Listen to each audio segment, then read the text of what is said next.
You know how you draw in the picture, and when you in the moment of drawing, whatever you drawing, say you drawing a girl, a little girl, and standing next to a house, and every single stroke of the pencil is creating that whole scenery on the paper. That's how your mind is right now. Your every moment, yo.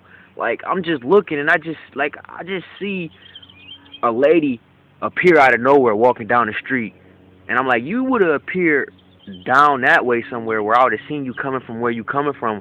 You don't just appear in front of my face. It's like I'm living in Sims or something. It's like sherbet derbert derbert derbert. You watch people at the bus stop and they moving their hands around and they like, well, you know, acting like they really, you know what I mean? That they're part of scenery. That's a part of where raising your awareness, yo. Like you start to see everything as a godhead. Like, dang, son, is this how God look at us? Where you just see like little people walking around and see toy cars and you see buildings and stuff. It's like you looking at the world up at the top and you looking down. Like, yo, was like you looking at ants. When you look at ants, they be crawling and moving around all fast and stuff.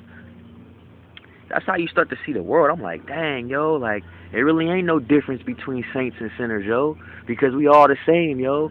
We all got the same Godhead. It's just unbelievably comprehensible and just, it's so mysterious that they say God will work in mysterious ways.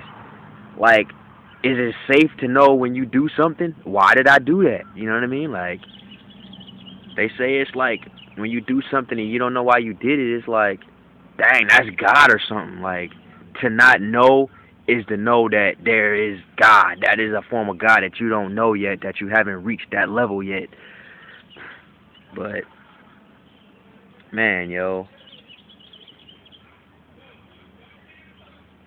just kick it with me for a minute, you know? It's a nice day out, you know?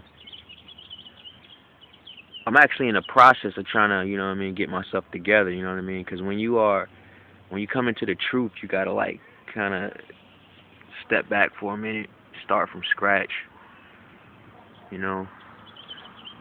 Get knocked down for a minute, and then you climb back up, you know? I just woke up, too, so, I don't know, it's kind of crazy. But I definitely see my thoughts out here, yo.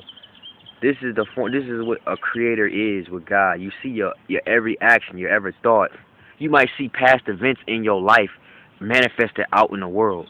Like if you was a part of an abusive family or something, you might ride past a billboard that says something like abusive family, and if for some reason you might feel connected to it. I'm like, whoa, son, like, or if it's something that you know only you know about in your life that went on in your life that's only a personal aspect of you, and you see it manifest somewhere, you're like, wow, like, or if numbers represent you in some type of way, you might see numbers appear. And, you know, the ego always uses your past against you, not in your head, but out here too. You just you might bump into that dude that you was messing with, you know, 3 years ago, and he might represent a unstable relationship, and he might just appear back in your life again. And that's when I'm trying to get it, you know. It's like I'm making all these different videos because I'm trying to make it into one piece, but I'm always getting distracted and disturbed because I'm going through that egotistical battle, that mind battle, you know, back and forth. It ain't really a battle, but it's just the ego wants his own identity. He wants to be you. When you see people out here, they think that they're actually real.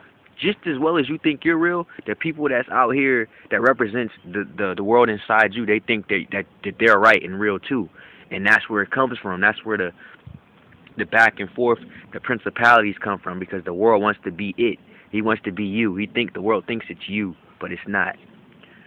But this is real complex out here, man. I don't know if some people can understand it though, because it's kind of like mind-boggling to me, you know. But I think it's a beautiful thing. It shows you that you got a lot of power with God. It's a good thing, yo. In my house, there's many mansions. Dang, I can only imagine what type of mansion, you know what I mean? God uses you to create what type of mansion that, and God is everything, you know? So, When you die, you go back to God. You go back to Him. And even the word God is like, that's a limited expression of God. Because once you say God, it's like you putting an image on God. Just say pure being, because that's all it is. He said, I am that I am. Ain't that a crazy way to say it? I am that I am. You know, what is you, God? What you mean? What you stand for? I am that I am. That's all. You know what I mean? You can't put no restrictions on that. You can't put no stereotypical restriction on it at all. You know, I am me personally. I am. I ain't got no labels, no nothing. I'm just me. I'm being. I'm just being. So whatever it is at the time, that's just what it is. I am where I am. I be where I'm at. I'm out.